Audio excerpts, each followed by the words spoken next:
সরাসরি আমি ভিডিওটা ইয়ে করে লই।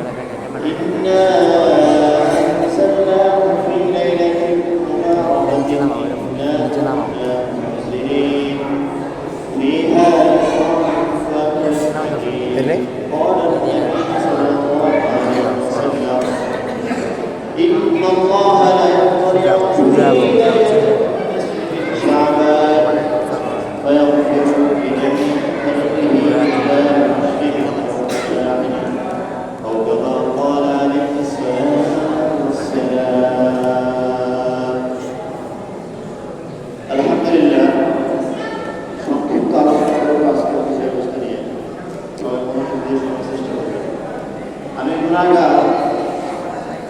আমার সূরা সিরাতের দিকে তাকানোর দরকার নাই। আমি কি বলতেছি সেইটা শুনবেন। যদি মনে চায় আমল করবেন, না মনে চায় বর্জন করবেন। হাদিসের মধ্যে আসছে মা ক্বালা লা তাসুল মান ক্বালা, বক্তা যা বলে তা শুনুন, বক্তার দিকে তাকানোর প্রয়োজন নেই। তো আজকের বিষয়বস্তু হলো সবে বরাত। আজকের দিনটা সম্পর্কে, আজকের এই রজনী, পবিত্র রজনী সম্পর্কে আমরা সবাই অবগত জ্ঞাত আছি। পিছনে যারা আলোচনা করেছেন, যারা আলোচনা করেছেন, আমলিয়াত নিয়ে আলোচনা করেছেন, আজকে রাতটা কিভাবে কাটানো হবে সেটা নিয়েও আলোচনা করেছেন। তো অল্প সময়ের মধ্যে কিছু আলোচনা করবো ইনশাআল্লাহ। তো আজকে রাতের উদ্দেশ্য কি? আজকে রজনীটা কি কারণে আমাদের জন্য আল্লাহ সুবহানাহু ওয়া তাআলা নবীর মাধ্যমে আমাদের পালন করেছেন, সেটা যদি আমরা না বুঝি তাহলে কিভাবে পালন করব? যদি আমরা মনে করি আজকে রাতটা হলো খাওয়া দাওয়া আনন্দ ফুর্তি, তাহলে আমরা বঞ্চিত, লাঞ্ছিত। আজকে রাতটা হলো একমাত্র রাত যে রাতে আল্লাহ সুবহানাহু ওয়া তাআলা বান্দাদেরকে ক্ষমা ঘোষণা করেন, মাফ করে দেন অনন্ত অসংখ্য হাজার গুনাহ। তো আমি যে কোরআনে কারীম তেলাওয়াত করেছি, এর মধ্যে এই পবিত্র রাত রজনীর ঘোষণা দিয়েছেন আল্লাহ সুবহানাহু ওয়া তাআলা, ইন্না আনজালনাহু ফি লাইলাতিল মুবারাকাতিন ইন্না কুন্না মুনজিরিন। এই রাতে আল্লাহ তাআলা এই পবিত্র রাতে আল্লাহ সুবহানাহু ওয়া তাআলা কোরআন নাযিল করেছেন এবং বান্দাদেরকে সতর্ক করার জন্য। ফিহা ইউফরাকু কুল্লু আমরিন হাকীম, এবং এই রাতে যত প্রকার বিষয় আছে তা ধার্য হয়। মানুষের রিজিক, হায়াত, মওত, মানুষ কিভাবে চলবে এক বছর, এই বছর, এই সবার থেকে আগামী সবার পর্যন্ত, তো এইটা নির্দিষ্ট হয় এই রাতে। তবে কোনো কোনো হাদিস ব্যাখ্যাকারীগণ এভাবে ব্যাখ্যা করেছেন যে এই রাতটা হলো সবে কদরের রাত, যে রাতে আমাদের তাকদীরের ফয়সালা হয়, তাকদীর নির্দিষ্ট হয়। আমাদের জন্ম আগে থেকেই তাকদীর নির্দিষ্ট ছিল, কিন্তু এইটা এই রাত্রে বন্টন করে ফেরেশতাদের মাধ্যমে সবার কাছে পৌঁছে দেওয়া হয়। আমাদের তাকদীর আগের থেকে কিন্তু নির্দিষ্ট লিখিত একবার লগ্নাঙ্কে, কিন্তু এই রাত্রে বন্টন করে দেয়, যাও তুমি এই বছর সে এইভাবে চলো। তো দেখা যায় এই রাতে আমাদের কিছু করণীয় আছে, কিছু বর্জনীয় আছে। নবী করিম সাল্লাল্লাহু আলাইহি ওয়াসাল্লাম বলেছেন, আল্লাহ সুবহানাহু ওয়া তাআলা এই শাবান মাসের 14 তারিখে সূর্যাস্তের পরে বান্দাদের প্রতি মনোযোগ দেন।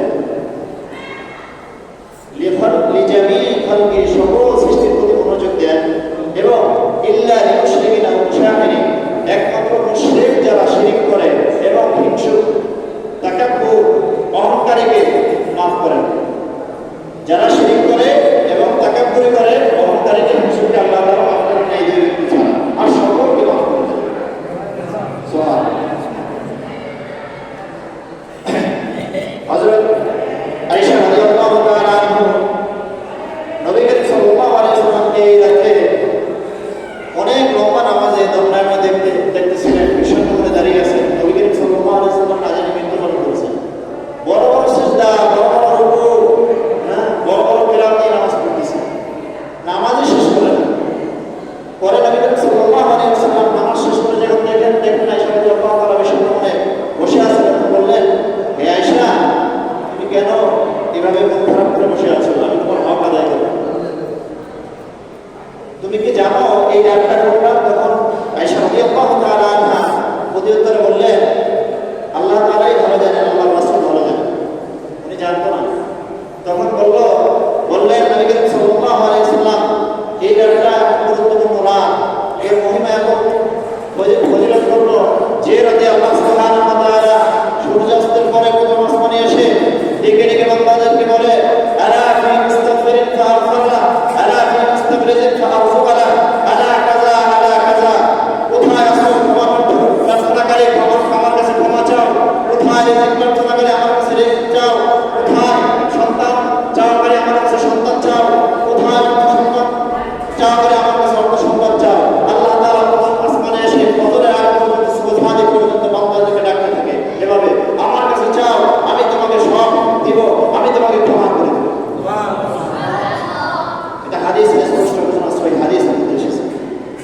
আমি কয়েকটি বিষয় আলোচনা করে ছেড়ে দেব ইনশাআল্লাহ। সবাই সম্পর্কে আলোচনার উদ্দেশ্য জানেন। এই রাতটা হলো পবিত্রময় রজনী, এই রাতটা হলো গুনাহের রজনী, এই রাতটা হলো বান্দাদেরকে ক্ষমা করার রজনী। এই রাতে যারা বঞ্চিত হয়ে যাবে, সারা বছর তারা বঞ্চিত থাকবে, কপাল করা। এদের মতো কপাল করা দুনিয়ার মধ্যে নাই, ঠিক না? আমি কয়েকটা বিষয় আলোচনা করব। করণীয় কি এই রাত্রে আমাদের? করণীয় হলো আমাল সালিহা, ইন্নাল্লাযীনা আমানু ওয়া আমিলুস সালিহাতি কানাত লাহুম জান্নাতুল ফিরদাউসি নুজুলা। আল্লাহ সুবহানাহু ওয়া তাআলা বলেন যে তোমরা ঈমান আনার পরে আমাল সালিহা নেক আমল করো, তোমাদের জন্য রয়েছে জান্নাতুল ফিরদাউস, যেখানে স্বচ্ছন্দভাবে তোমরা বসবাস করবে। তাহলে আজকের যে পবিত্র রজনী পাইলা, সন্তান আলো রমজান পর্যন্ত সবাই শুভবরাত পর্যন্ত, এই জন্য আমরা প্রস্তুতি নিব যে হে আল্লাহ, তুমি আমাকে ভালো করে দাও, আমাকে ন্যায় আমল করার তৌফিক দান করো, যেন আমি আগামী বছর পর্যন্ত, আগামী শুভবরাত রমজান কদর পর্যন্ত আমি ভালোভাবে চলতে পারি, ন্যায় আমল সালেহ করতে পারি। এরপর আরেকটা বিষয় হলো তাওবা ইস্তিগফার। আল্লাহ সুবহানাহু ওয়া তাআলা কোরআনের মধ্যে ঘোষণা করেন, আস্তাগফিরুল্লাহ ইন্নাল্লাহা গফুরুর রহিম। আস্তাগফিরুল্লাহ, বেশি ইস্তিগফার করুন। এটা ভাই গুনাহ হয়, রিজিকের প্রশস্ততা বেড়ে যায়। রিজিক শুধু খাওয়া দাওয়া এটা না, রিজিক হলো মানুষের আচরণ, অর্থ সম্পদ, সন্তানাদি, বাসস্থান, সব কিছু আল্লাহ তাআলা আমাকে জানে, আমার দান করেছেন। এটাই হলো রিজিক। লাইন শিকারনা জিদাকান ওয়া লাইন কাফারতুম আযাবিন শাদীদ। যে ব্যক্তি শুকরিয়া আদায় করবে, আল্লাহ তাআলা তার রিজিক বাড়িয়ে দিবে, আল্লাহ তাআলা তার নিয়ামতকে বাড়িয়ে দিবে। যে নাশুকরিয়া আদায় করবে, অর্থনৈতিক থাকবে, আল্লাহ তাআলা তাকে শাস্তি দিবে। নাউজুবিল্লাহ। ইয়া আইয়ুহাল্লাযীনা আমানু তুবু ইলাল্লাহি তাওবাতান নাসুহা। তোমরা এমনভাবে তওবা করো যেটা আল্লাহ তাআলার কাছে গ্রহণযোগ্য। এমনভাবে তওবা করতে হবে যে পাপ করছেন ওই পাপের জন্য আল্লাহ সুবহানাহু ওয়া তাআলার কাছে এমনভাবে তওবা করবেন, হে আল্লাহ, আমি তোমার কাছে মাফ চাচ্ছি, এই গুনাহ অস্বীকার করব না, এর ধারে কাছেও যাব না, এর পাশ দিয়ে চলবো না। এমনভাবে তওবা করবেন, তুমি আমাকে মাফ করতে হবে। তুমি আমাকে দুনিয়ায় মুসলমান হিসেবে বানিয়েছো, তোমার মসজিদে আমাকে পাঠিয়েছো, তোমার মসজিদে গিয়ে নামাজ পড়ার তৌফিক আমাকে দান করেছো, তোমার শিখিয়েছো। আমাকে মাফ না করলে কেউ করতে পারবো, তোমার মাফ করতেই হবে আজকে। এইগুলো আল্লাহর শব্দ, আল্লাহর কাছে তওবা করতে। এরপর সে রেজা বিল কাযা, ভাগ্যে যা আছে তার উপর সন্তুষ্ট থাকা। ভাগ্যে যা আছে তার উপর কি থাকা? সন্তুষ্ট থাকা। আজকে অমুকে ধনী হয়ে গেছে, অমুকে সুন্দর পোশাক পরে, অমুকে সম্মান নিয়ে থাকতেছে। আরে ভাই, তুমি সুন্দরভাবে চলো, আল্লাহ তাআলা তোমাকে সম্মান দিবে। এরপর আছে সাদাকা দান করা, সদকা। হাদিসের মধ্যে আছে সদকা করলে আল্লাহ তাআলা বরকত কমিয়ে দেন।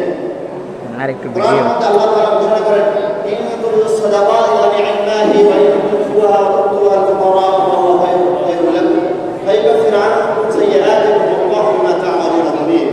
তোমরা বেশি বেশি সদকা করো, গোপনে করো, আল্লাহর রাস্তায় সদকা করো, আল্লাহ তাআলা তোমাদের গুনাহকে মিটিয়ে দিবেন। আল্লাহ তাআলা তোমাদের গুনাহকে মিটিয়ে দিবেন। এরপর আছে এই রাত্রে ওই ব্যক্তিকে ক্ষমা করবেন না যে ব্যক্তি তার আত্মীয় স্বজনদের সাথে, প্রতিবেশীর সাথে সম্পর্ক ছিন্ন করে। হাদিসের মধ্যে আছে লা ইয়াদখুলুল জান্নাতা কাতিল, আত্মীয়তা ছিন্নকারী জান্নাতে প্রবেশ করবে না। সম্পর্ক বিচ্ছিন্ন করা যাবে না, সম্পর্ক নষ্ট করা যাবে না। ফুফা, ফুফি, মামা, মামী, খালা, খালু, যত আত্মীয় স্বজন আছে সবার সাথে সম্পর্ক স্থাপন রাখতে হবে। মৃত্যুর আগ পর্যন্ত তাদের সাথে সম্পর্ক অটল রাখতে হবে।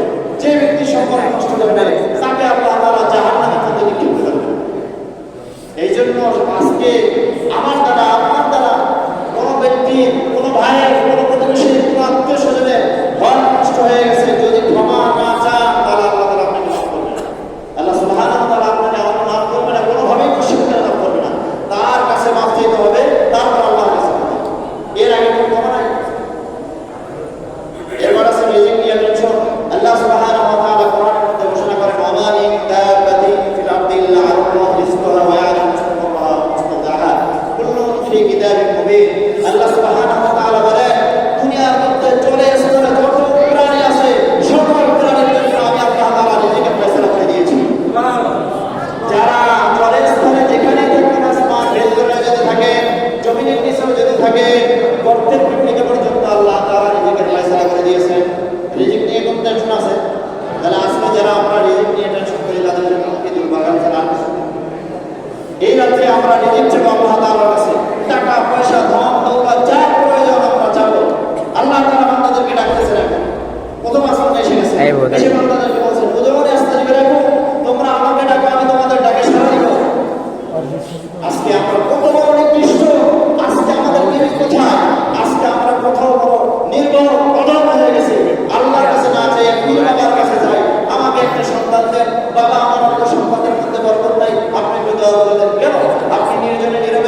করতে হবে। তো এই রাত্রের মধ্যে কোরআন তেলাওয়াত করতে হবে বেশি বেশি। যারা কোরআন পারেন না তাসবিহ করবেন, ছোট ছোট তাসবিহ আছে, দরুদ পড়বেন, দরুদ ইস্তিগফার করবেন, দরুদ আল্লাহুম্মা সাল্লি আলা মুহাম্মাদিন নাবিয়্যিল উম্মি ওয়া আলা আলিহি ওয়া সাহবিহি তাসলিমা, ইস্তিগফার করেন, আস্তাগফিরুল্লাহ ওয়া আতুবু ইলাইহি, সাইয়্যিদুল ইস্তিগফার থেকে বড় ইস্তিগফার সবাই পারবেন না, এই ইস্তিগফারটা বেশি বেশি করবেন। আস্তাগফিরুল্লাহ রাব্বি মিন কুল্লি যামবি ওয়া আতুবু ইলাইহি, আস্তাগফিরুল্লাহ ওয়া আতুবু ইলাইহি, বেশি বেশি ইস্তিগফার করবেন, বেশি বেশি নামাজ পড়বেন, কিরাত করবেন। এখন আসেন আমাদের দর্শনীয় কি? আমাদের দর্শনীয় হইল এই রাত্রে কিছু কিছু চুনি কিতাব আছে, চুনি কিতাব, পাতলা পাতলা কিতাবের মধ্যে বিভিন্ন শায়েখ, আল্লামা মুফতাহা, এরা বিভিন্ন রকমের বিভিন্ন কিছু যার হাদিস, বিভিন্ন ভুয়া হাদিস দিয়ে গেছে যে এই রাত্রে বিভিন্ন কিছু মিটিং করা লাগবে, খবর জিয়ারত করা লাগবে, আতশবাজি, এবার লাইটিং, সারা আলোকসজ্জা, খবরের উপর লাইটিং করা লাগবে, মানে জ্বালিয়ে দেবে, এগুলো সব বিদআত। এগুলো থেকে আমরা কি থাকবো? বিরত থাকবো। আজকে কোনো আনুষ্ঠানিকতা নাই, আজকে কোনো ভালো কিছু রুটি বানাইতে হবে, হালুয়া বানাইতে হবে, বিরিয়ানি খাইতে হবে, মিষ্টি খাইতে হবে, এগুলো নাই। আজকে শুধু জানবো এবং মানবো, ইবাদত করবো। কি করবো? জানবো এবং মানবো, ইবাদত করবো। শবে বরাতের ওয়াজ করতে হয়, শবে বরাতের আগে শুরু করতে হয়, জুমাবার শবে বরাতের ওয়াজ হয়। মানুষ প্রস্তুতি নেয় এই রাত্রে, মানে এই শবে বরাতের জন্য মানুষ কি নেয়? প্রস্তুতি নেয়। কিভাবে এই শবে বরাতকে আমি আমার জীবনকে সাজাইতে পারি। আরেকটা উদ্দেশ্য বলে দেই, কোনো কোনো তাফসীরগণ, হাদিস বিশারদগণ বলেছেন যে এই শবে বরাত হলো রমজান আসন্ন আগে নিজেকে পবিত্রতা হাসিল করা। কিভাবে? উদাহরণস্বরূপ ধরেন আমি আপনি কর্মস্থল থেকে বাসায় এসে কি করি? প্রথমে কি করি? ওয়াশরুমে গিয়ে গোসল করি, পরিবেশ করি নাকি?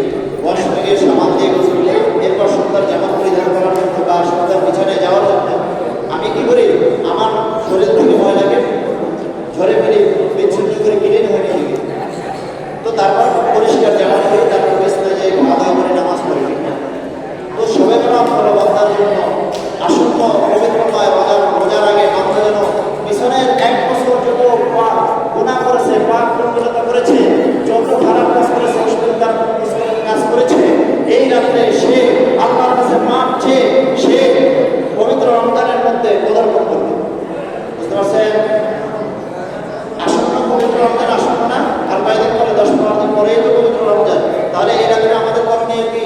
আসন্ন রমজানকে কেন্দ্র করে আল্লাহ তাআলার কাছে কান্নাকাটি করে তওবা করে আমি আমার যত গুনাহ আছে সব মাপ চেয়ে ক্ষমা চেয়ে আমি আসন্ন রমজানের মধ্যে পদার্পণ করবো, যাতে রমজানকে সুন্দরভাবে আমি কি করতে পারি?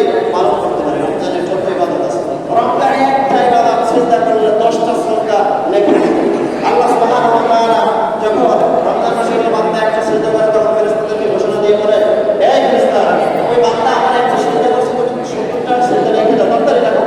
একটা আয়াত তেলাওয়াত করলে, একটা হরফ তেলাওয়াত করলে 10টা হরফের সওয়াব লেখা হয়।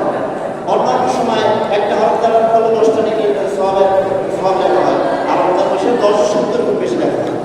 আল্লাহ সুবহানাহু ওয়া তাআলা আমাদেরকে এই পবিত্রময় রমজানে যেভাবে কোরআন হাদিসের মধ্যে আসছে পালন করার আদেশ আছে, নির্দেশ আছে, সেভাবে পালন করতে বাসায় গিয়ে আমরা ইবাদত শুরু রাখবো। আমরা বাসায় গিয়ে ইনশাআল্লাহ ইবাদত যুক্ত রাখবো। বাসায় যারা আমাদের মা বোন আছে তাদেরকেও ইবাদত করতে বলবো, কোরআন আদায় করতে বলবো। আমি কি করবো? সারাক্ষণ মসজিদ থাকবো, বিষয়টা